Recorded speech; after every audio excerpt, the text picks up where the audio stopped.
Good evening, folks, and welcome back to another episode of South and Cheddar Curtain. As always, it's your boy, Devin Hyde, sitting across from the man, the myth, the legend, Mr. Lucas Mueller. Want to say hi to the folks, Luke? Hello, folks. And guys, welcome back to another episode of your favorite show. As always, we're going to start with I think and I know, but this is going to be a little bit different because I'm going to do an I know for the both of us. Which I appreciate because I don't have to sit here thinking about one the entire time you talk. As per usual, I'm glad that I can alleviate and reduce your anxiety level just a little bit. I appreciate that. That's what I'm here for, man. Nurse therapeutic. It's who I am, sir. So I know that Tuesday morning when Luke and I walked into work. I guess for me it was a Wednesday because I was off Tuesday, but for Luke it was probably Tuesday morning. That we were asked by all sorts of coworkers our thoughts on the Aaron Rodgers situation because here at South Cheddar Curtain, we are the experts on the topic in the area in which we work, in the area in which we live. 100%. So we're gonna break that down for you real quick. I will start because this still is in the I think and I know. So to let you gather your thoughts. Oh, I appreciate that. It's obviously tragic that Aaron's lost for this season. For me, this isn't like when Brett Favre left, where I was going to be adamantly rooting against him. At least on the Vikings, I really rooted against him. On the Jets, I think I was kind of I didn't really care. But I didn't really have any animosity towards Aaron heading into this season. He looked really rejuvenated and happy on Hard Knocks. And as I've said to a lot of people, and as I said to my coworkers when they asked, Aaron Rodgers was my quarterback in some of the most pivotal years of my life. We use sports as a distraction. And Aaron was my quarterback through ending high school, through going to 3 different colleges, starting my career as a nurse, all sorts of stuff in my personal life, through COVID. And the product that he put on the field in his heyday was just such a glorious distraction for whatever was going on. I mean, I think we all have times in life when we got something going on and we just need a little something. You just need something to let you know that things are going to be okay. You just need a little oomph. And I could carry on for 10 more minutes telling you specific examples of what was going on in my life and what Aaron did and what this team did to just give me what I needed. So I was really sad that this opportunity, at least for this season, has been cut short because I think that him and those guys, Garrett Wilson, even Cobb and Lazard, just a lot of those Jets teammates, they were going to do something special. But I don't think this is the end. And I don't think that Aaron is going to abandon the team this season. I think that we saw him coaching the hell out of Zach Wilson in the preseason and being up with all the guys, right? I mean, you saw him when Xavier, whatever his name is, Xavier Gibson, the rookie had that punt return touchdown, crazy. And in the preseason stuff too, like he's going to be there for them. And coming back from an Achilles at 40 is no easy task. And I'm not going to sit here and say that he's going to come back next year and be a top 5 quarterback. That might be an ask.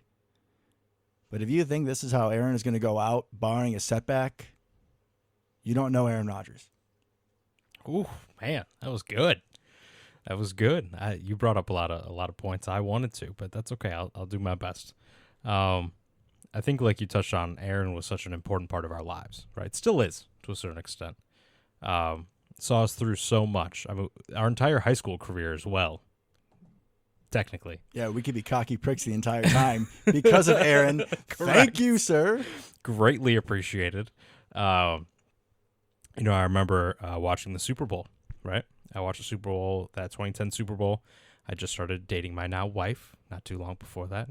What is that, 6-7 months earlier? Ooh, what a good time. Right? In the living room of the house I now own. So it's a little wild to think kind of how far we've come as people, right? But we had kind of one constant every Sunday in the fall, and that was Aaron Rodgers. And with Aaron Rodgers, you always have a chance, right? Even through his down years, which really has only been like a year and a half, technically, you knew you always had a chance for something magical and special to happen. Yeah. Right. And I think just having that hope has been something that has probably carried a lot of fans through a lot of tough times, like you're saying, and just makes the season more fun, makes being a fan more fun when you know that you have a chance. You are not the Bears, right? You are not the Bears. You are not the Lions pre-last year, right? Where you just kind of go into another, it's like, this is going to suck. You're trying to find something to be happy about. It's like, no, we're going to win. We're going to win a lot.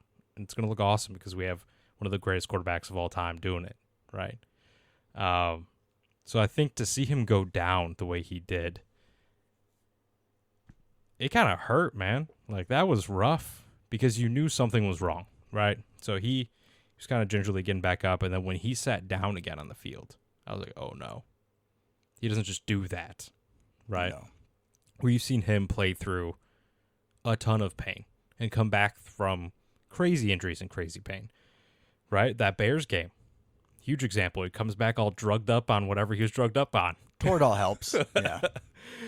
Just slinging it for that comeback, right? And you knew something was wrong. And at this point in his career, it would not take much to end it, right? Potentially. And we are definitely in that territory. I think you're 100% spot on. He's going to do everything he can. And he said something today, I think, on the McAfee show. I think it was today. Talked about how he saw some good timelines potentially for himself. And they asked him kind of like, are you talking about coming back this year? And he's like, well, I'm not saying I'm coming back this year. But like KG said, anything is possible. There's no way you can come back from a torn Achilles in 3 months. Right? But if we both know one thing, it's Aaron Rodgers going to damn well try. He is, 100%. 100%.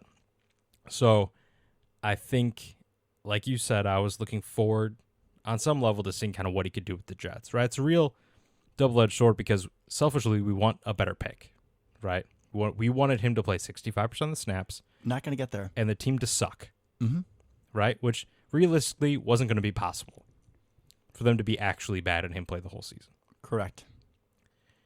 But there was something, especially watching Hard Knocks, there was not even just him being rejuvenated, but it was so interesting to see another fan base and more people, more teammates kind of understand Aaron Rodgers better. Like when he showed up to Jets training camp, that was electric, right? Different energy. All the players could feel it. The players talked about in Hard Knocks how like, hey, this dude isn't what we thought he was going to be. This is a really good guy. Like, he's a great teammate. He's a great leader. He took Zach Wilson under his wing after a terrible year from Zach last year. Mm-hmm. Terrible. Where his own teammates were trying to kick him while he was down. And rightfully so in a lot of cases, but Aaron and Zach have a good relationship, and he kind of made a point that, okay, Zach is my heir apparent, which is something he didn't have to do, right? We already know he's good with heir apparents with Jordan. He's done a great job with Jordan. Agreed. But it was just sad to see something with so much hype and how excited those Jets fans were, right? He carried the flag in. Yeah. On 9/11, right? That was huge. They were going crazy. And then 4 terrible plays later, and each one was terrible.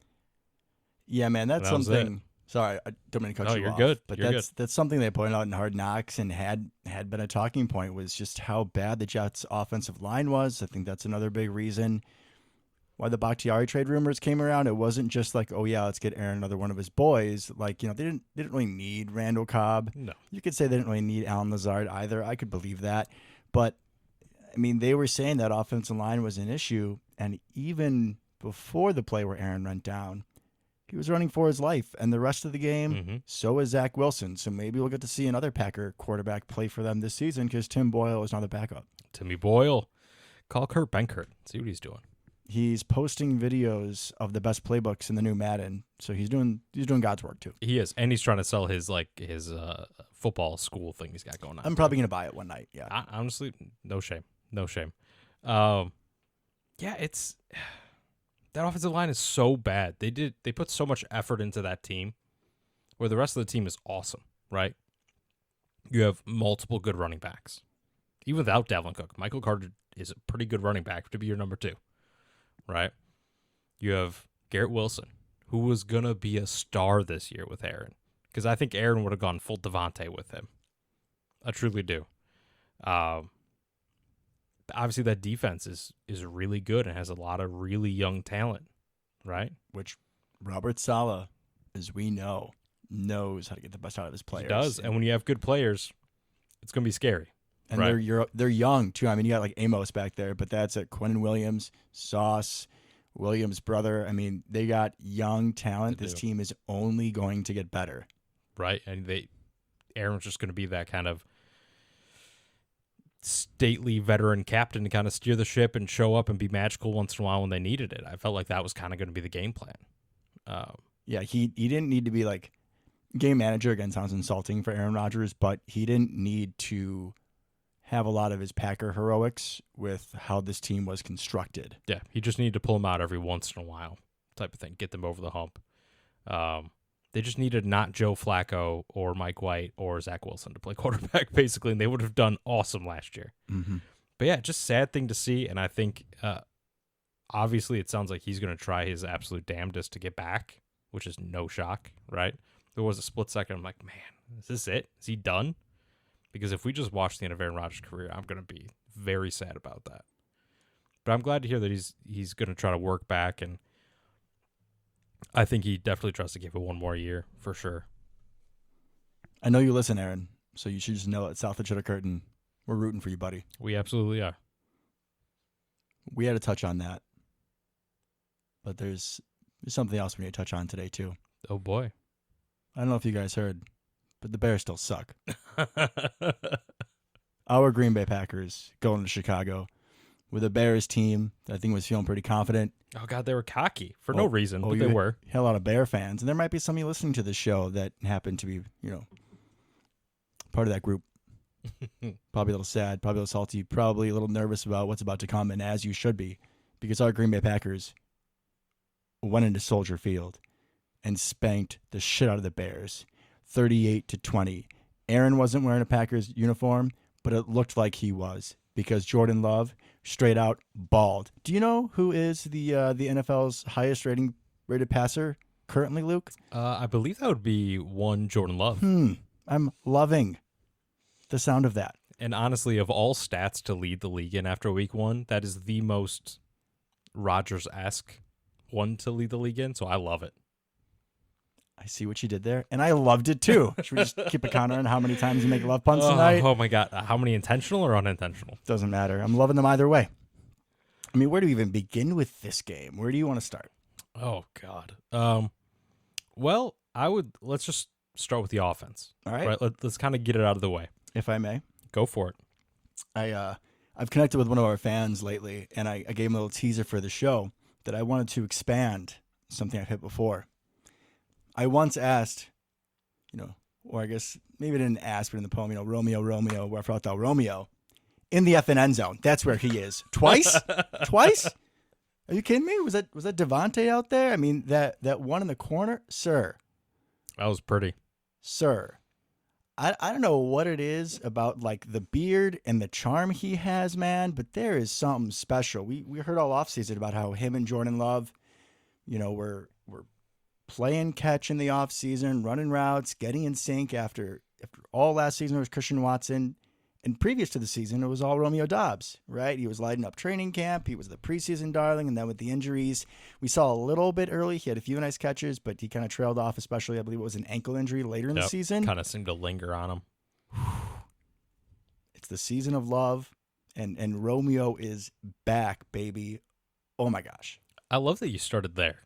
Yeah, he looked good. And we should remind everybody, he was on a pitch count. Right? I think he had the third or fourth most snaps at wideout. He was on a pitch count and did that. That actually brings up something I want to mention in just a second. But Romeo, he looked really good. He looked really impressive. Nice routes, good hands. Really, he was exactly the guy we've been talking about, right? Christian Watson's going to take the top off the defense and do all the flashy fun stuff. But Romeo's going to kill you with that in route. Just kind of jump over you. And you expect that in a game where you have Christian Watson. Maybe I shouldn't even say you expect that because it was surprising. We knew he was good, but that performance, it was great to see, but I would have not been betting on that. And You didn't have Christian Watson taking the top off the defense. Nope. You have unproven rookie Jaden Reed and unproven rookie Luke Musgrave and Samari Toure. Who's unproven as well. Pretty much. Yeah. I mean, we have guys that we believe in and we're believing in their upside, but upside is just projection. Mm-hmm. We haven't seen these guys do it. So if you are the Bears and you are game planning, you crowd the box and then you make sure you put Jalen Johnson on Romeo Doubs and you shut him down, right? Maybe you even shade the safety over to him. Like, that's the number one target in this offense. Right. And it didn't matter. Yeah, he looked really good. He looked really good, and he excelled at the things that we're going to need him to excel at, I think. Amen. And just running through that receiver room, Jaden Reed, Mr. Third He Down. looked good. He looked good. There was at least one of them, I'm going to toot my own horn, where he went up and caught it over a Bears defender who was probably bigger than him. Jaden Reed, mossing people. Well, that's because Jaden Reed is legitimately like an outside receiver, just short. Like he is such an interesting player, athletically and play style wise, because they don't match his stature at all, and I love it. He is the new pre-CTE Antonio Brown. I'm going to say it now. This guy is a steal. I mean, I will mention that in our draft recap, I literally brought up Antonio Brown as a comp, as kind of like a crazy out there one, but he's got it. I mean, he can do it. He's a small guy that can play outside, can get physical despite his stature. I love it. And I think with all these guys, this is just the surface. We're going to see so much more throughout the season. There's going to be ups, there's going to be downs, obviously, but yeah, love it. I do have a question for you, though. What receiver, and you may have already seen this, but what receiver led the team in snaps? I knew you were going to do something like that. All right, so it wasn't Romeo. It wasn't Christian Watson. I know that. 2 for 2. I'm going to say Jaden Reed. No. Samore? No. Oh, God. It was that slow guy, wasn't it? Yeah. Dontavian Wicks, he was on the field a lot, and he had a few catches. I thought he looked good. No, he had 0 catches. Oh, never mind. 2 targets. So I mean, at least the ball went his way. But let's talk about for a second that he was trusted to be on the field that much, more than anybody else. Coaches clearly like him. Probably means he's a good blocker. And people are like, oh, who's anybody else? I mean, Samari Toure is mentioned in every single press conference without being brought up. It's like, how do you feel about the defensive backs? Well, Samari Toure right. has been doing work. And it's not even just like, you got to think of how the snaps came, right? Because it's not that he was filling in for Dobbs. So whenever Dobbs wasn't on the field, he was on the field, right? Yeah, it was just like trips. He was out there. He was always out there. Mm-hmm. Always. So super interesting that they have that much trust in him. Nothing happened because of it, but I do like that, and I think that means we're going to be seeing a lot of him going forward. I would like to just apologize. It should be of no surprise, especially when you hit the defense. I wasn't doing any substances, I promise. But I was pretty high all day, baby. I was pretty high. We'll get to Razul and Quay later. Yeah, and Devontae Wyatt. We're not there. I got a lot more to boys, say. But like, a lot more to say. That's why my memory's maybe a little foggy, because that was just, it was like Minnesota all over again. That's what this compares to. It was beautiful. Anybody else in the receiver room you want to talk about quick? Because I got some other stuff. Does tight end count? Yeah, let's talk about tight ends. I mean, Luke Musgrave catching that after Love fumbles the snap. I'll blame Josh Myers. I always will. He somehow just like scrambles out, gets the ball back. And usually in that spot, especially with a young, relatively young quarterback, right? It's kind of his rookie year. It's not, but like his first year starting, you would think like, oh, just dive on the ball. Dive on it or pick it up and just run as fast as you can, right? One of those two things is what I expected. He has the wherewithal to just go throw a bomb to Luke Musgrave, who kind of gets his feet tangled. We ran the play. That was the play. He just kept running it. It's which that is awesome. That tight end wheel to the opposite side never works in Madden, but absolutely beautiful. And we saw Musgrave's athleticism throughout this game. Yeah, he looked good. I will bring up, not to be a Debbie Downer, but I also brought up in the post-draft recap about Luke Musgrave will get you no yards after catch because he falls down a lot. Okay, this was one thing. It was a weird play. I'll give you that. I'll give you that on this one. But let's just see in Atlanta. Let's get more scientific information, more data. I want to see it. Yeah, bigger sample size. Yeah. Absolutely. And I want to see it, but he definitely is the clumsiest super athletic person I've probably ever seen on the field. I can't use that negative of a word with him right now. I just He's can't a little do clumsy. It. I'm not going to use that word. Clumsy. Not going to use it. I love him as a player. I think the sky's the limit if he can figure out how to balance. I would make a prediction about what he's going to do this week, but Josiah, don't know if he played, so I'm going to keep it kind of cool in my predictions. I think real quick thing on Luke Musgrave, let's hook him up with Jonathan Owens. Let's get him doing balance training with Simone Biles. That's all I'm saying. Ooh, That's all I'm saying. That's why we kept Jonathan Owens over Tavarius Moore. Man, look at that IQ, Luke. Look at you thinking outside the box. Gotta do what you gotta do. Yes, sir. Let's talk about running backs. We'll save quarterback for last on the offense. I mean, we got some good and we got some good and we got some bad. Let's talk Texas, baby. Let's talk Texas. Let's talk the Texas route. One of my all-time favorite routes out of the running back position. We're gonna do a little Devin's Football 101 for you at home, folks. Texas route is a route that you run with your running back, usually most traditionally when you're in the shotgun formation. Running back split in the side. Oftentimes in passing plays, you have the running back. This just runs basically to the sideline, just like a little flat route, almost like an arrow route. Now, it's Andrew Corliss's favorite route, as he would always point out back in the day. Just run a little dump off. It's a very simple, taking advantage of angles. You know, if running backs are fast, you would expect that if they're man coverage, you can beat the linebacker. Even if they're in zone, probably a linebacker is going to be the closest defender to the running back at that point. So you're hoping to, give him the ball in space, almost like a little screen, but with no blocking. So going off of that look, the running back breaks to the outside, and then he bounces right back to the middle. Again, running backs, especially Aaron Jones, are going to have much better change of direction than your average linebacker, unless he's Quay Walker, which thankfully we have, so we don't have to worry about that. So Aaron Jones on this 4th and 6, whatever it was. Yeah, something like that. 4th and 3. 4th and 3, big play, runs a Texas route, goes out, bakes back across the middle. Jordan Love throws him a perfect pass, and Aaron Jones does the rest. Just outruns everybody.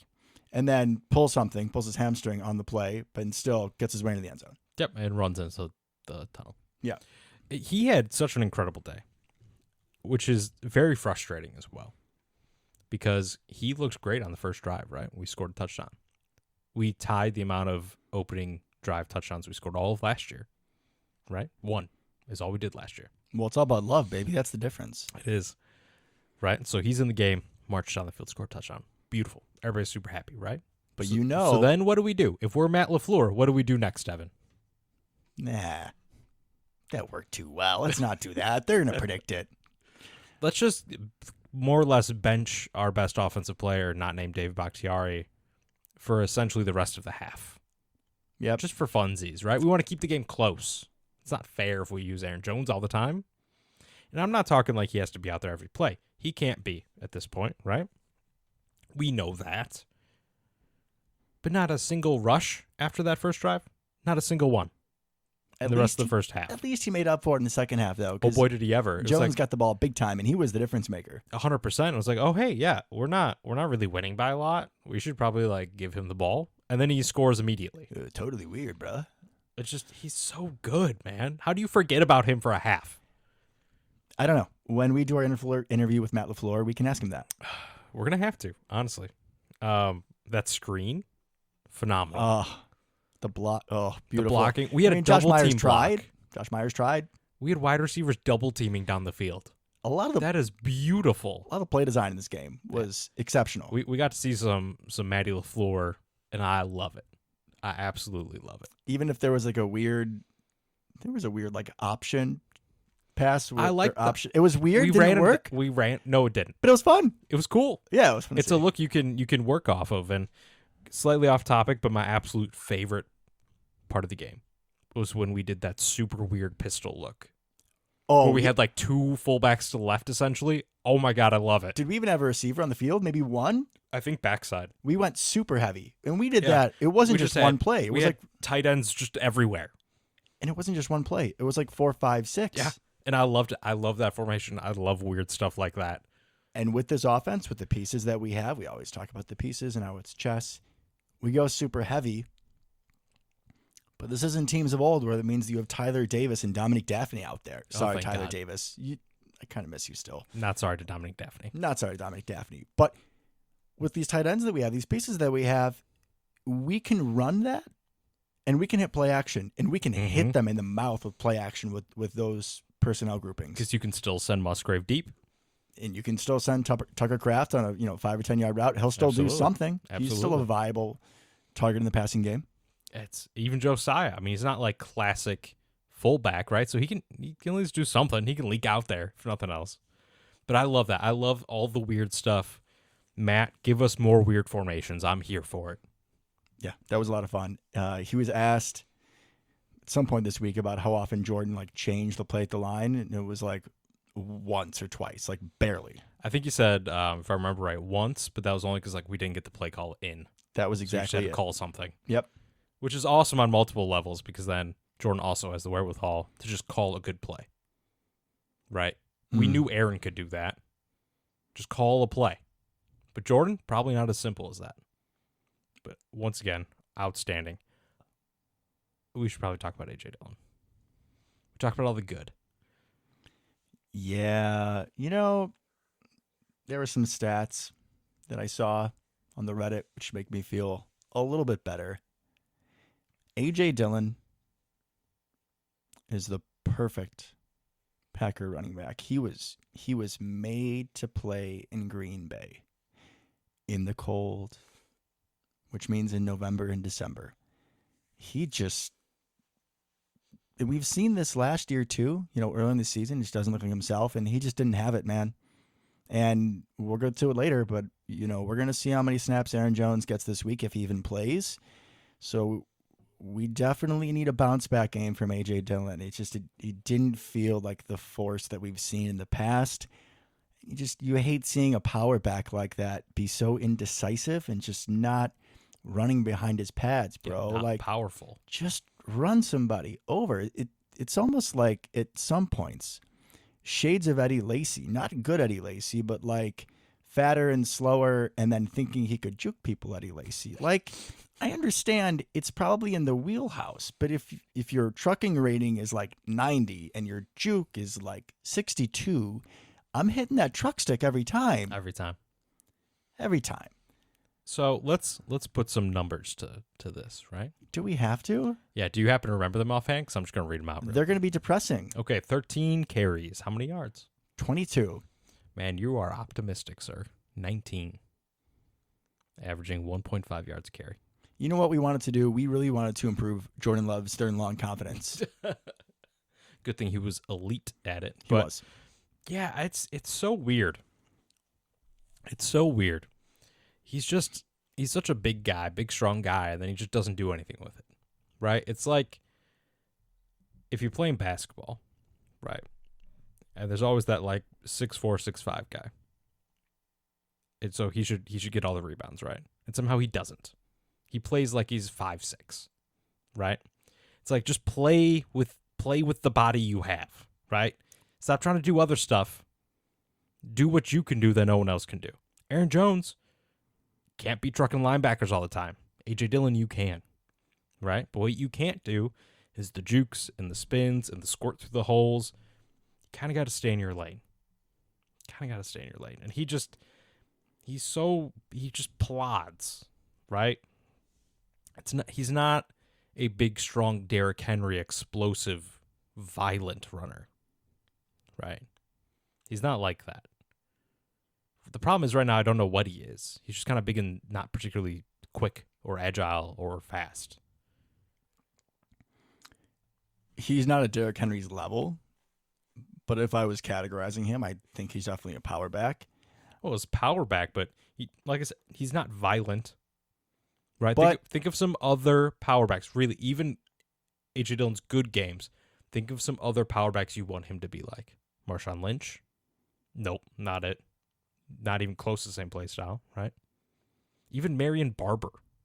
Thank you. Marion the Barbarian. Love that man. Rest in peace. Right? He was Marshawn Lynch light, essentially. But those are violent power backs. What's frustrating, though, is that I get what you're saying. You're not wrong. But there are moments when we see Marshawn light.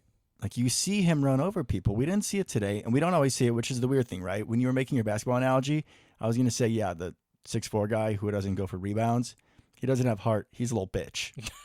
All right? And I was thinking of someone in particular when I was talking about that, and I don't think they're going to appreciate that because they do listen. Well, sorry. Oh, God. Don't tell me it's James. If it is, I'm going to feel so bad. James, I love you. You're wonderful. You're not a little bitch. You're a wonderful person. I'm so happy you're in my life and a great supporter of the show. You just are probably too nice, as you always are, and you don't want to hurt that person's self-confidence by out-rebounding them. So is that what we're saying with A.J. Dillon? Maybe. He is a really nice guy. Super. Mayor of Door County. I just hate using that word. Disgusting. Nice. James is wonderful, not nice. I'll switch the word. I just hate the word. Nice guy, it's disgusting. Anyways, but we see it with A.J. Dillon. You see him in some games run over people. So he has it in him. It's almost like the Randy Moss factor, right? Like where Randy in some games, like in the Raiders years, just like wouldn't show up, would run his route slow and whatnot. And I'm not saying that A.J. Dillon lacks effort, but it's just like sometimes he got it, sometimes he don't. This would be a really good game for him to bounce back and going forward. We'll see how Aaron Jones' health is. But this is a contract year, man, and you need to show it. Just remember who you are. I do think he's more of a power back than you think. No, he 100% is, but he just isn't most of the time. Maybe he just needs to do some meditation. Look in the mirror. Look at his quads. Remember who he is. Just run somebody over. Just go forward. You're getting 3 or 4 yards. Patrick Taylor looked more powerful than A.J. Dillon did.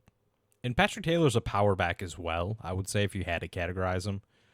But he definitely looked more explosive and powerful than A.J. Dillon. Actually, if we were categorizing Patrick Taylor as per the Vikings podcast, Patrick Taylor is a folk hero, sir. If you remember that wonderful, wonderful story. Good. Can we move to quarterbacks and get off this A.J. Dillon depression? Why? Offensive line. Okay. Right? Yeah, they played. They did. And the best thing is, we don't really have much to talk about, right? Bakhtiari looked good, right? Elton looked good.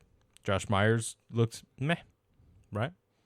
JRJ, that dude. He looked good. Zach Tom playing right tackle. Great. Can we rewind with your all like, oh, yeah, before the combine or after this? I said, I'm pretty sure this was the offensive line I said should be starting from day one. I'm pretty sure. I don't think you're wrong. Thank you, sir. So good job. They're playing well. They're playing well. Did we go up against much of a threat? No. But you should still dominate the people you should dominate. And you can still build confidence on stacking success. 100%. There's no asterisks here. You're still beating an NFL team. You're still imposing your will. I mean, you do something in life, you're successful in it, you're going to feel good. And that just builds confidence, and hopefully we can keep that rolling. I completely agree, and realistically, you also just need more reps. I mean, Zach Tom, it's not like Zach Tom has played a ton with this group. And when he did it, he was kind of moving all over the place. So the more often you can get good quality reps as a team, the better your offensive line is going to be. But yeah, not much to say, which is awesome. Agreed. To love. If I ever meet Jordan Love, I hope I have a thermometer with me. I do. Because I'm very curious as to what this man's body temperature is. Say he's a little chilly. He probably might be borderline in hypothermia at all times. Because you cannot have ice in your veins and be at normal temperature. You see this guy in his first real start. I know I said first start before and I was wrong. His first real start as a starter, where it's his team, it's his guys. And like you said, A.J. Dillon and all those carries, especially in the first half, piss poor. You're putting him in third and long, which is exactly the opposite thing of what you want to do. And you watch his facial expressions the entire time. There's no frustration. There's no fear. There's no anxiety. It's straight confidence. He stood in the pocket under some pressure by the Bears. I mean, on some of those longer third downs, you do have to wait for the plays to develop. And as good as our offensive line played, 3rd and 10, 3rd and 12, whatever it is, teams are going to be able to push the pocket at some point. Jordan's pocket awareness is beautiful. He stayed in. He made some tough throws.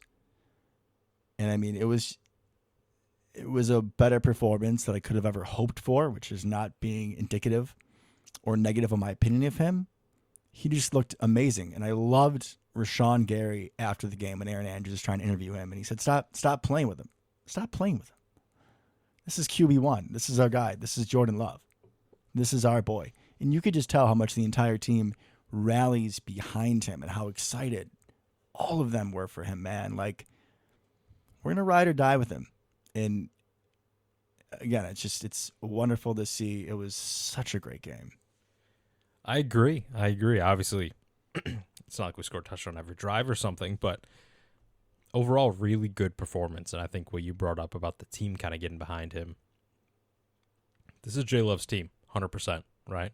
And following behind Aaron Rodgers, that's not an easy thing to do.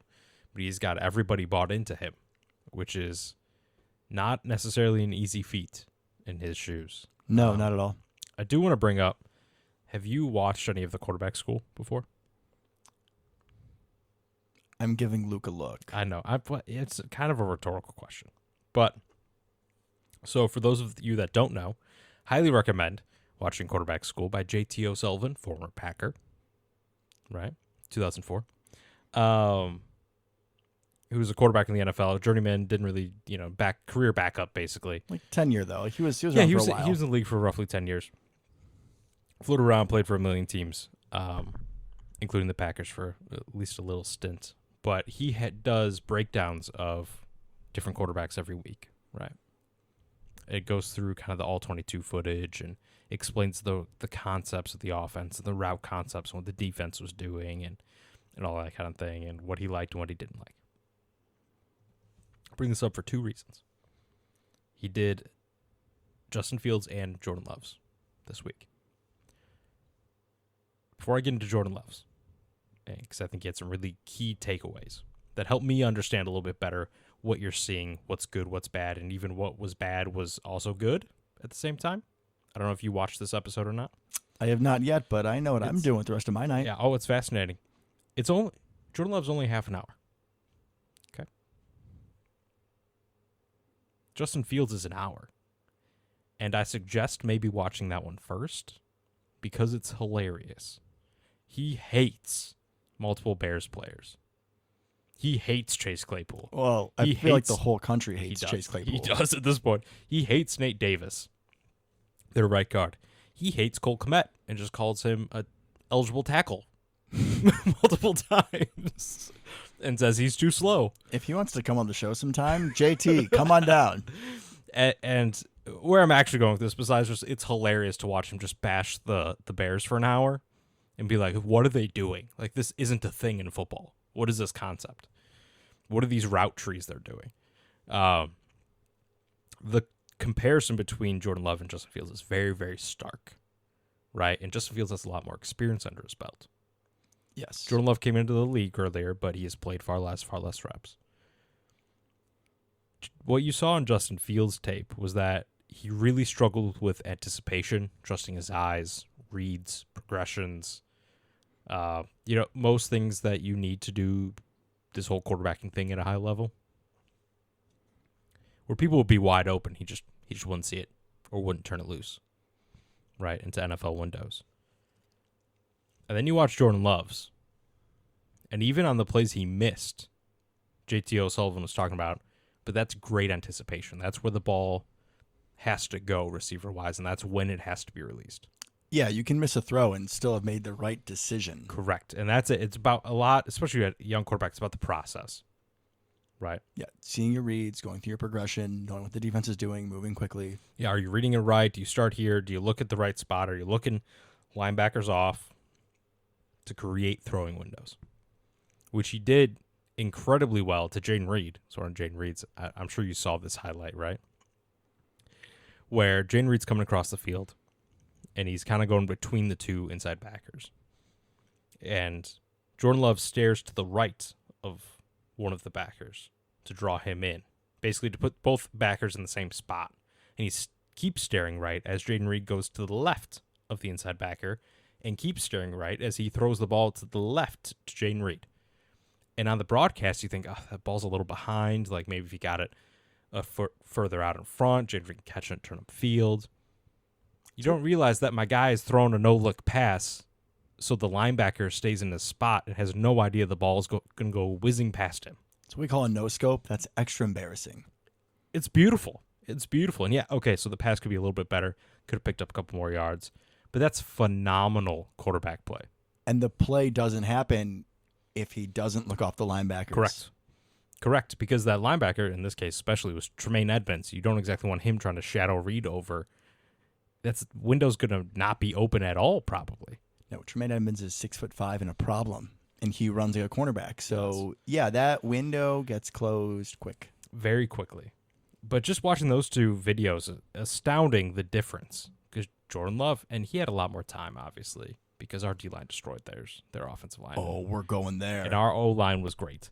But he was making the good decisions, and the ball was coming out on time, right? And I think I'm going to reference Justin Fields one more time, right? So that play you were talking about earlier, Devin, where you're talking about where the ball ends up on the ground and, he had the wherewithal to pick it up and then do something, right? I would guarantee Justin Fields would not have made the same play. Oh, heavens no. He would have probably tried to run. Which probably would have worked great, realistically, right? That probably would have worked out fine for him. But Jordan Love, like you said, is cool as a cucumber, right? Ice in his veins, nice and calm, picked up that ball. It's like, oh, let me just throw to the wide open dude and execute the play as designed, right? Which is phenomenal to be able to keep your head on a swivel, keep your eyes up, and not panic under that situation. Just incredible at times. And we're saying that he looks amazing. And truthfully, I mean, he didn't look like prime Aaron Rodgers out there, right? There were still mistakes. There's still things that need to be cleaned up.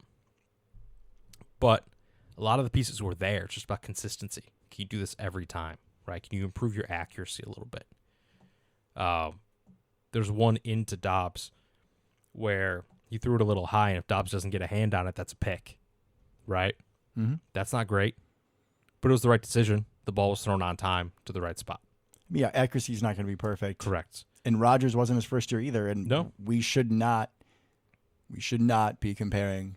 Like, realistically, you should not be comparing him to Rodgers. Like, I know you were just saying it, like, about, like, how he didn't look like prime Rodgers, and he's probably not going to.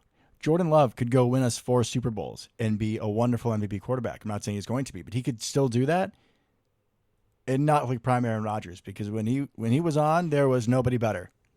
No one ever has been. I don't know if anyone ever will be. I don't think so, honestly. Mm-mm. I think he's the greatest thrower of the football we'll ever see. Other than Matt Flynn.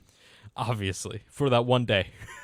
Oh, my It's the God. Lions. Oh, my God. That reminds me. Pause real quick. I didn't tell you this. Okay. Real quick. So one of my buddies sent me a video. I don't know if it was on YouTube or if it was on a pregame show, but it was somebody that looks just like Jordan Love. Like, it was a satire.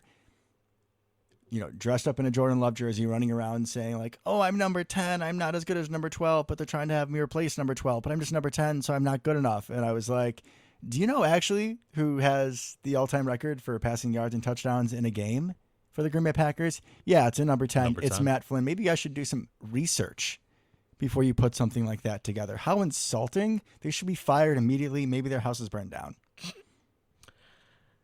The Matt Flynn slander. How dare you? Oh, boy. Go to defense. Let's go to defense. Jordan Love looked great. A lot to see. Looking forward to him having a little bit tougher test in the future, see what he's got. But the flashes were there. The skill is there. Hopefully our players can be there. And we'll have somebody to throw to. It'd be nice This upcoming week. But, yeah, better than I expected, for sure. Sorry, I was going to say, speaking of better than expected. To defense. I want to talk about Devontae, Malik, Wyatt. Who pulled out the middle name? I did. Now, all last season, Luke and I were begging for more snaps. And with the loss of Mr. Lowry and Mr. Reed, we knew that we were going to see it. And we had heard that Mr. Wyatt was looking good in the preseason. Heard that he was looking good in training camp and all this stuff. But we've heard that before. Let's see what happens. In week 1, he was an absolute game wrecker. 1.5 sacks. Unfortunately, I don't have the pressures in front of me, but it was 4 or 5. And he wasn't just like straight ahead bull rushing people. This guy was stunting from the nose tackle all the way around the right tackle and then providing pressure on Justin Fields. I believe he did have like an assisted forced fumble on the one that Razul got picked up. Yeah, it was either him or Gary. I think it was him and Kenny or something like that. Yeah, it was a beautiful combination. But Devontae Wyatt looking like an absolute dog. I was so impressed with him. I mean, there's so many guys on defense that I could have led with, but he is easily one of the players whose production, whose development has a massive impact on what this team and what this defense can put in the field. And it was Oh my God. Amazing. He looked really good. He looked like the exact piece we've been missing ever since we got Kenny Clark, pretty much. Mm-hmm. He definitely looks like he can fit that part, and he's so disruptive, right? I think he just gets through. He's a very aggressive player who's, like I said, very disruptive and can really knife through the offensive line. Like, he's not just going to stand there and take up blocks. And I love that what that can do for our defense. And I think you brought him up, which is awesome. And you're right. He's going to be a huge part of this defense, and if we succeed or fail or not as a team. I want to bring up Rashawn Gary. Because Rashawn Gary was so good. He played 12 snaps. It felt like he was on the field every other play because there was a pressure every other play from Rashawn Gary. I think he had like 8 pressures. He legitimately had like 7 or something. Yeah, it's ridiculous for the amount of time he was on the field to the impact on the game he had. Not fair. Because he beat Darnell Wright and whoever their left tackle is all the time. Just every time. Just destroying people. So I can't imagine what a full game of him is going to look like. We're staying Right. D-line. I'm sorry, Carl Brooks. You good? You good, Carl Brooks? Kobe Wooden? You good too? Y'all good? Everyone's good? Everyone on the Brooks? defensive line looked good. First career sack. Oh, beautiful. Loved it. And you know what's funny? He was like over the nose tackle. He was. He was right where he belongs, not linebacker. It's right where he belongs. And God, it was like a college highlight tape for him. Same thing. Just using his quick first step, getting through, good motor. Fields had no chance, baby. It looked beautiful. What else looked beautiful? Lucas Van Ness, right? Our boy Nessie. Whoa. My boy, Nessie. You don't get to claim Lucas Van Ness. We're not going to do this today. We won't, folks. But Lucas Van Ness, I mean, he was a bit of a slow start, preseason, training camp. Yeah, I would looked say wonderful. I would have never, in a million years, guessed that he could have tracked down Justin Fields. And Justin Fields didn't think so either. When he started scrambling, no chance. And Nessie just took some like superhuman leap, took a beautiful angle, got him down like there was no chance. And that's what, edge rusher 3, 4. I mean, Justin Hollins and Kingsley Egbari also had great games. They did. The front seven as a whole was outstanding. They looked phenomenal as a group. But that play by Lucas Van Ness, I mean, if you can track down Justin Fields, you can track down anybody. Yeah. Right? I mean, that was incredible to watch. It was like, because you see that all the time, right? Where outside linebacker, defensive lineman starts chasing a quarterback like that. And the quarterback has time to like, throw it out of bounds, or I'm just going to turn the corner and get a yard or two and step out or whatever. Justin Fields clearly thought he had that time. Yeah, Nessie claimed his first victim on Sunday. It was awesome to see. Just felt like he teleported over there to tackle Fields. All right, cool, we're good. Like, phenomenal. Like you said, phenomenal job by the front seven. Let's work our way back. So we talked about the line. Man, oh man, we got to start with one person. We're going linebacking core. I guess traditional linebackers. We talked about the outside. So the inside backers, yeah. Yeah. So Quay Walker had that pick six, which is probably one of the ugliest pick sixes I've ever seen in my life. It looked like something out of a bloopers reel. I think it was one of the best pick sixes I've ever seen. But I don't even want to touch on that too much. What I'm going to touch on, this is a pretty chippy game. Very chippy, yeah. Wasn't it? There were a few fights that broke out. Mm-hmm. Mm-hmm. You know who was nowhere near them? Quay Walker. Quay Walker. Good catch. Talk about a man doing some work in the offseason. I mean, doing work on yourself is so important, just as a whole, you know. And it's only one game. It's a small sample size. But whatever he did, man, good job, Quay. Good job having some self-discipline. And I think that, you know, they showed LaFleur and some other guys on the sideline. You heard him talking about it afterwards, like just what that man went through. Mm-hmm. You know, it was a pretty good player last year. And then obviously we had the moments and we're very happy with. And you saw in the Detroit situation how despondent he was and how like the whole NFL world made fun of him for crying on the sidelines because the man is that emotional, like as he walked into the tunnel. And then not only does he, I mean, yeah, he was playing a wonderful game before that play. Yep. And he has that play where he has the heart and he's not going to be denied. And I always love seeing the convoy and how happy people like Razul got. It's the absolute best. And Jair. Like, oh, man. good for you, Quay Walker. I hope you're okay with your concussion. We'll see if you go against Atlanta, but like, bravo, brother. You know? I completely agree, and I will talk about the pick six a little bit because I thought it was hilarious in all the best ways until he got destroyed by Darnell Wright.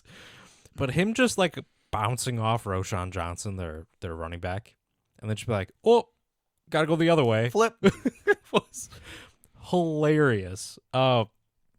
You really don't see anything that looks like that in the NFL where someone just accidentally destroys another human being and then just turns around and goes the other way. Awesome. And you're right, the convoy is always my favorite part, right? You see all these people that never have to block ever, realistically. They're just willing to do whatever it takes to get that dude in the end zone. And then you got Quay's confidence because he just accidentally trucks someone. It's like, you know what I need to do? Like, I can get in the end zone probably, right? Like, Yeah. Darnell Wright, this hulk of a man that's 6'7", 350. He's huge. I could probably just kind of dive into the corner. But no. I'm going to lower my shoulder because that's what I need to do as Quay Walker. You think about the Packers you played with last year. I think about the guys who got interceptions last year. Razul God, and even, I'll say it, even Darnell Savage. When they get the ball, they redirect GPS to the end zone. They're going straight. They do. No pit stops, no bathroom breaks, no snacks, no sightseeing. They're going straight to the end zone. And he's like, all right, well, I'm part of the family, so I'm going on this road trip too. It's phenomenal to watch. I love that. And yeah, we do. You bring up a good point. Our defenders definitely like to get into the end zone. I mean, everybody does, but it feels like we get there a decent amount of the time. And it's different than when you have like a design plan offense, like a screen or something, and you get convoy, you get guys in front, whatever. Because on the defense, it just feels like a big family. It does, because they're all in random spots on the field, right? And it's like, okay, we got one job now. Yeah. Get that dude to the end zone. Let's get our boy there. It's a brotherhood. It's great. I love to see it. I absolutely love to see it. Now, in hindsight, I feel a little bad that he kept getting slapped on the head after he got concussed. Yeah. That probably wasn't great. Not exactly what the doctor would order. No. No. But hey, what heart Quay showed there. Attaboy, Quay. Speaking of heart, we go back to the next level. Next level. Talking next level. You want to talk about our next level improvement? Absolutely. I don't know if he went and read some philosophy, looked at himself in the mirror all off season. But Darnell remembered what his last name was, and it is Savage. And Darnell Savage was hit-sticking people all game. Little dump-offs to the running back, no thank you. Little screen plays, no thank you. I'm going to rip right through people. Maybe it's the dreads are a little longer. I always feel like guys with longer dreads hit harder. Just probably some Atari Bigby. I was going to say, he probably watched some Atari Bigby film. He honestly probably did. Maybe they hung out in the offseason. I don't know. I'll DM Kentrell Bryce. Maybe he's in that Packer former safety hard hitter family. I'm sure they all hang out on the weekends. I hope they do. I'm going to jump in on those sometime. But yeah, man, Darnell Savage, another just great improvement. Now with him, the question is always consistency. So 1 week is great. See what he does going forward. Man, oh man. And you just saw how much of a difference that made, because then there wasn't like a perennial weakness, Yeah, it was really nice to see him play that aggressive again. Yeah. Right? Because that's what he seems to be lacking. He seems to really struggle when he has to come from kind of deep center field to come up to make a play. He sucks at it. Yeah. Right? But when you put him up in the box, which is weird because he is the prototypical like center field safety, right? We talked all last season about though. Athletic-wise. But in Maryland, he excelled in the slot. Yeah, so keep him closer to the line. Get him around the ball. Yes. Right? And he really showed that aggression that he had in Maryland and early on in his career at times. Making plays on the ball, hitting people, right? Absolutely love to see it. I will say that I think you talk about weakness, or really the only weakness we had, and I hate saying this, I really do. There's two people. Was Rudy Ford's tackling. Matt. My brother. Yeah, I know. Yeah, I wanted to guy. make sure he was aware. Yeah. So that was rough. He had a couple pretty bad missed tackles in the open field. He kind of took over the Savage role a little bit there. The only good news is it didn't really matter a ton. Here's my hypothesis as to why. Okay. Right? I'm here for it. Rudy, he's a Ford, right? maybe in the off season he wasn't in the ideal conditions. He's just a little rusty. He'll be all right. I got faith. Boy. He'll be okay. Just a little rusty. Yeah, like a car. Okay. That was good. Yeah. Do you know what happens to cars when they start to rust? No, we're not going there. The analogy is done. I would like. Don't bring the car analogies to the car guy, my man. We can do that. We're just going to limit them when it doesn't behoove me anymore. That's how this works. We're gonna cut them off when they stop going your direction. Correct. Understandable. I would like to hear you talk about another member of the secondary. Another member of the secondary. I would. Okay. Because one of them who I might have feelings about. Sometimes it's hit or miss. But I hear that some call him a god, and I feel like he kind of looked that way.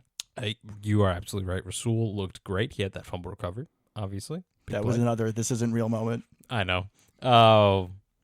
He also had the pass breakup in the end zone against Cole Kmet, which, by the way, that was a dumb play. Once again, watch QB School. JT O'Sullivan kind of just makes fun of Cole Kmet on that play. It's like, why would you throw that to him of all people? And with that guy covering him. Right. Like, maybe with Jair, you can just throw a jump ball because Cole Kmet's way bigger than him.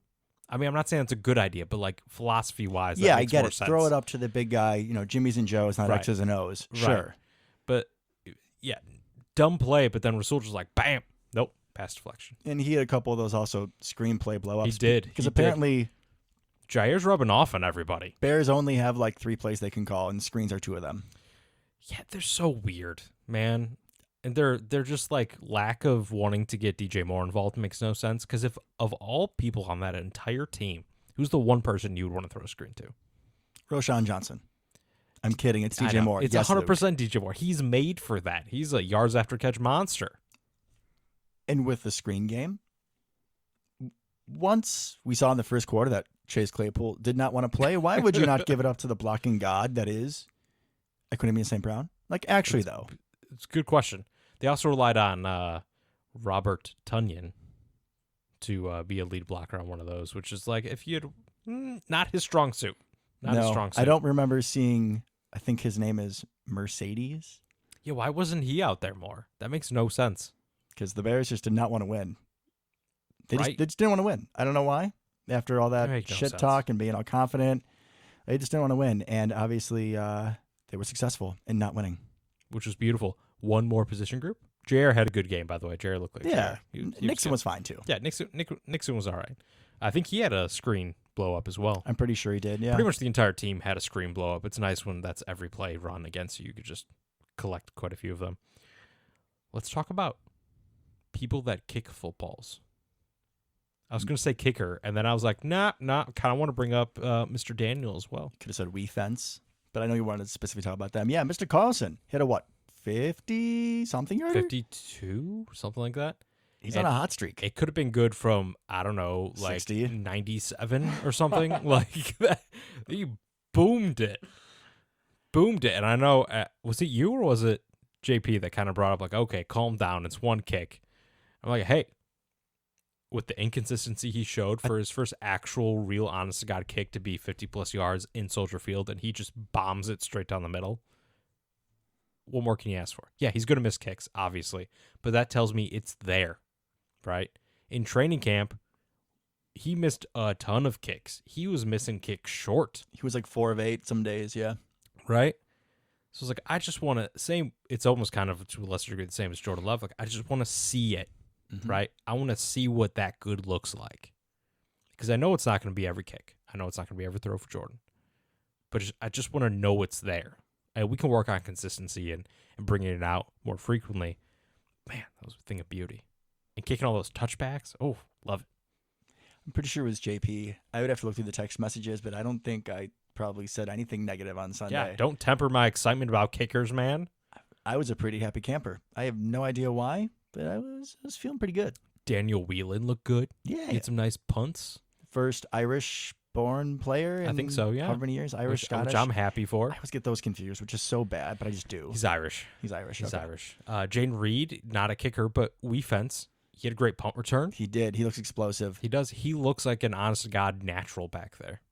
He's just someone that, however we can get the ball in his hands, good things are going to Do happen. you know who else was a really good punt returner?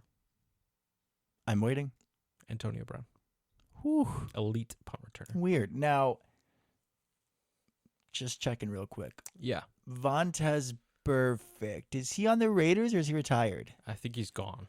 Who's the dirtiest player in the league right now? Is there anybody even, Dominican Sue. he's still playing? Or Aaron Donald. Yeah. It's got to be one of those two. I first don't know if Sue is playing. And Aaron Donald, he I is. don't know if He's he's on ever a team. taken someone's head off. He's tried. It just happened to be Elgin Jenkins. So, like, good luck with that, bud. But there's a difference between like offensive linemen and fighting in the trenches and how much like velocity you can have. Yeah. You can still be malicious, but just the situation with Antonio Brown and Perfect, you're not going to have that with a lineman. No. So let's just hope there's no guys that show up in the league that are going to be Vontez-like. I think we've probably ruled most of them out at this point. We'll see what the future holds. See what the future holds. And speaking of the future, Let's talk about the future. Let's talk as about the in future. a couple days from now. we go to Atlanta to play I believe the 1-0 Falcons. They beat Carolina They in did. week 1 in kind of an ugly game. Atlanta is not a team that you would think that we have a whole bunch of history with, but this is a team, not specifically this team, but the Falcons in general. I mean, you got part of the Super Bowl run was in Atlanta. You had Tremont Williams pick 6, right? You got the Ladarius Gunter game. That's what we're going to call it. I feel so bad for that guy. I always do when I think about that. Julio would always destroy us. And he was corner 6. Yeah, it's not his fault. Yeah. He's not supposed to be out there. Nope. Then he ran like a 4.7 40 or 4.8, like some stupid slow Wasn't his against fault. Julio. Wasn't his fault. If we want to talk about bad history, we got that Mike Vick playoff game, You know what's funny? which That broke our streak. I was thinking about that this morning. Like, that was the first Packer playoff game I can remember watching the entire thing. Me too. It was on my birthday. Oh, not a good present. It was not a good present. Not a good present at all. That KGB play is still unbelievable. Where he like had him dead to rights, let him go, so it would be a penalty, and then Vic just runs around like it's nothing. And that was a pretty good Packers defense. That was. Linebackers a little weak, but Sharper, McKenzie, you might have had Harris at that point, I'm not positive, but KGB, Campman, Cletus Hunt. You might have had what's left of Gilbert Brown, but I'm not positive. That's solid. Amon Green, Donald Driver, you don't need anything else. How those teams didn't do more is beyond me, but we'll stop that because some Anyways. of you are getting tired of that. So the Atlanta Falcons, They're similar to how they were constructed last year, Interesting team. Very interesting team. very run heavy. You got Bijan, top 10 draft pick, absolute stud. This guy He's incredible. kind of reminds me of Ricky Williams, honestly. Also Okay. from Texas. Okay. I could But, like, I could see that. The whole offense runs He's- through him. He's the best running back prospect since Saquon. Agreed. And he's similar to Saquon. And then they have a very good number 2, my boy, Tyler Algier. What did I call him? The alligator. The alligator. He just chomps up yards, baby. I forgot that was his nickname. That's Yep. pretty good. Yep. So you got 2 very good running backs. You got Kyle Pitts, who's an absolute athletic freak at tight end, but they never throw him the ball. Which makes absolutely no sense, by the way. Their entire offense doesn't really make sense, actually, besides giving Bijan the ball. Desmond Ritter, also known as the Riddler by yours truly. He had like 12 of 14 yards, 12 of 14, like 120 yards passing last week. That's pretty much all he does, right? Quarterback out of Cincinnati. This is his second year. Little quick. Little quick, but like they don't really use that. Really, it's Just, Nessie, be careful. Beware. yeah. Just be aware on the outside. Game manager. At this point, Yeah, I I mean, don't think they so are much just- more. They are not quiet about who they are. It's simple. We're going to go pistol. We're going to run the ball. Mhm. We're going to occasionally use play action. We're gonna ignore our playmakers outside Mm-hmm. because we drafted them super highly for absolutely no reason. Mm-hmm. They do. Kyle Pitts, Drake London. They do have some guys on offense that can't hurt you. Sir. Other than Bijan. What? Sir, Sir, what? how dare you? How dare I what? How dare you forget the Oh, biggest no. playmaker on this team? Shut your mouth. Don't even say it. Don't even. I will walk Biggest out. I playmaker will on this walk team. out. Do you know who I'm talking I about? know exactly what you're talking about. He doesn't even play. Sir. Scotty Miller.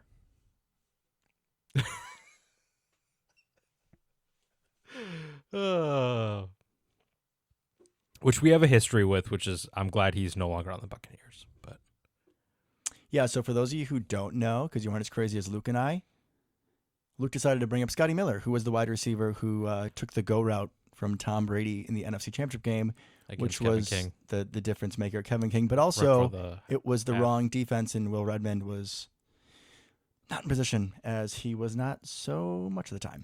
Correct. Now that he's past that in his career and he's getting no touches on Atlanta, though, I can talk about how he's from Barrington, same as Nessie. You were talking about him being from Barrington even when he Hey, destroyed dude, our hearts. he's a short, little, speedy wide receiver from Barrington. Like I got some love for that. After what he did to us, you can still have love for I that had man. some love for that man before what he did to us. So, And yeah, then- I just After what he did to us, you should have no love for that man. I got some now. It's not his fault he was on that team. He got drafted there, man. He could have dropped the It's ball. not his fault. It's not his fault. I'm not gonna blame him. You're choosing forgiveness? I'm not. I'm gonna be the bigger man here. I'm not going to go receipts 2.0 today, but I'm not. No, sir. Defensively, they got some okay pieces. You got Calais Campbell, who's 45 and still playing. Jesse Bates, they're a Oh, that's big right, they got free Jesse agent Bates. acquisition. He had 2 picks of the rookie last week. Mr. Bryce Young, I believe, was the one in Carolina. Yep. And they were both very similar coverage, where it looks like they're in cover one, so you're man across the board, and then you have a safety. Usually have one kind of, they're both in the middle. One's a little higher than the other. I believe he was playing the higher one, but it was essentially the same route twice. Receivers running 12 to 15-yard ends, and he just breaks on the ball. We have discussed in this offense with Jordan Love as opposed to Aaron Rodgers, we are more prone to throwing the ball across the middle because Aaron Yep. was not, because of things precisely like that. I am sure that Jordan and LaFleur have gone over the film and seen how Jesse Bates breaks on the ball. At least he is by far their best player on defense. You also have A.J. Terrell, who's pretty good. Yeah, I was gonna say that secondary is their strength. But you just look and you remember, okay, where is he? He's the guy you got to know where he is every single play. Maybe throw away from him. Just make sure you're watching him. They also do have former Detroit Lion Jeff Okuda. Yep. Could Yep. be a little redemption story guy with good athletic profile, but just couldn't quite put it all together. Yeah, never made it work opposite Slade there. They have a lot of talent in that secondary. They really do. So I think it's going to be interesting playing them. Like you said, I think we try to attack those linebackers a lot more in the middle of the field. I don't feel great if Christian Watson's out again. I was potentially. saying be careful attacking the middle of the field. Oh, yes and no. I think short middle, you're fine. Pick on the linebackers. See where he is. Absolutely. But we can do the same kind of stuff. I think it would work even better that we did to TJ Edwards and Tremaine Edmonds, because they're much better overall linebackers and coverage linebackers than what we're going to be playing. I will say, Troy Anderson. Is out. Is he? Oh, thank God. Dude. Yep. He is like the best budget linebacker, man. He's like 90 speed. Dude's a problem. From Montana State. He's a dude. He is a dude.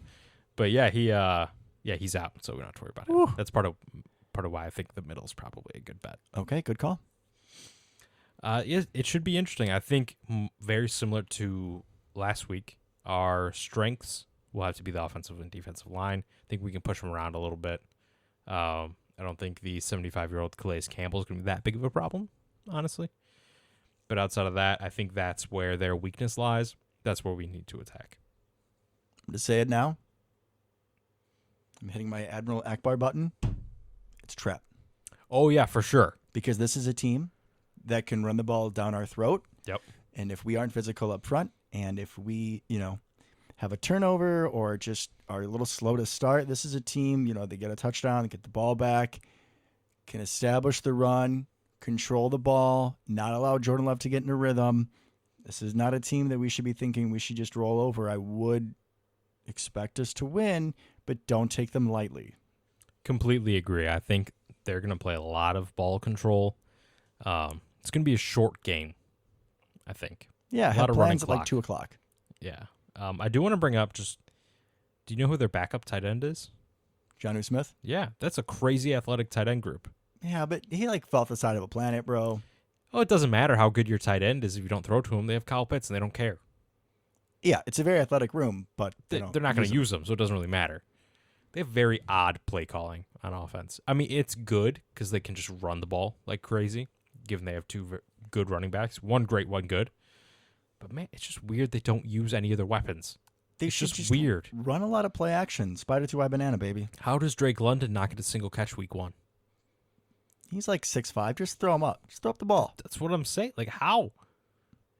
Whatever. It's weird. Well, They're going to play a lot of ball control, though. Well, are you really surprised, though? When you're playing the Riddler, there's going to be mysteries. There's going to be things we're just not sure about, bro. Oh, my God. All right, so what do you think happens this game? I want a prediction. I want to make this a thing this year. Let's get some predictions out there. Can we pause first and talk injuries? Oh, yeah. We should, because those definitely go into it. I did not check the report before we came in, so what do you got? Thank you, sir. I got you. Okay. David Bakhtiari has not practiced all week, Yeah, and we don't care Yeah. because he's going to play. There's a good chance he doesn't practice like all year. Okay. Quay Walker, questionable. Mm-hmm. He was a limited participant on Friday. Big stuff he has to play. It's okay.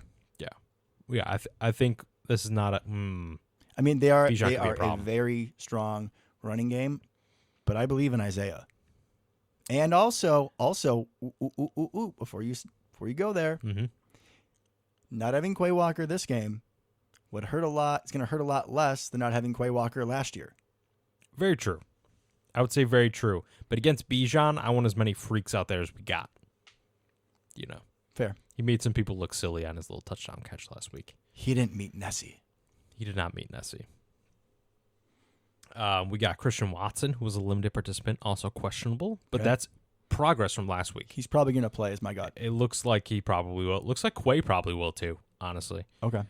Aaron Jones, questionable, did not participate on Friday. That's not good. Emmanuel Wilson, it's your time.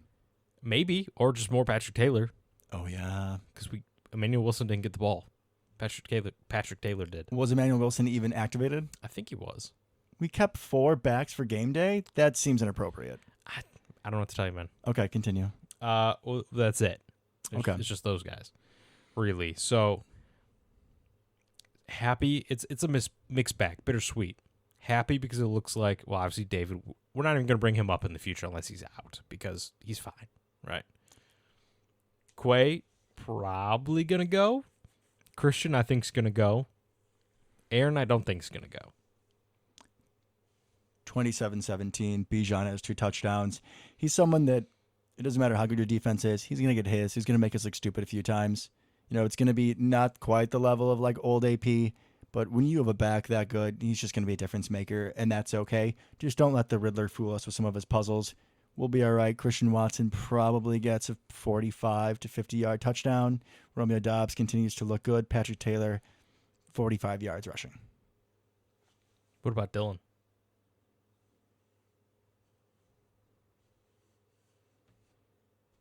68 and a touchdown. Ooh, okay. I'm gonna go lower scoring. Okay. Okay. I'm gonna go 13. I think Young Ho Kim gets a couple field goals on top of a touchdown. Whoa. No. It's Young Hoku. Oh, my bad. You're 100% right. You're 100% right. Show some respect on the name. He great kicker. 13. I'm gonna go 13-23.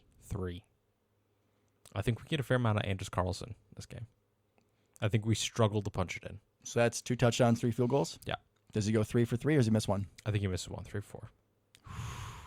Are we saying it's like a little or like a oof miss? I think a little. I think Okay. a little. I'm going to be optimistic. I'm going to go, let's say Jordan Love, 263 passing yards. I like how specific we're being. You might as well, right? I just felt like to be obnoxious and do I'm it. just making up numbers essentially at this point. So 263 passing yards, 1 touchdown. Lucas Van Ness, half a sack. Ooh, okay. I like that. Half a sack. Who's going to get the other half?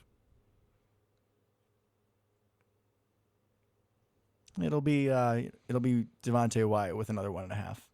Oh, I like that. Starting the year with 3 total. That'd be cool. That'd be nice. I feel it. Yeah, man. I like it.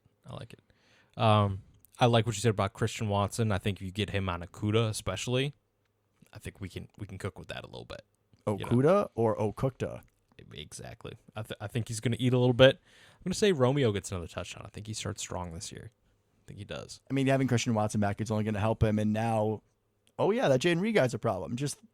It's a double-edged sword when these guys have success because then teams have to game plan for them.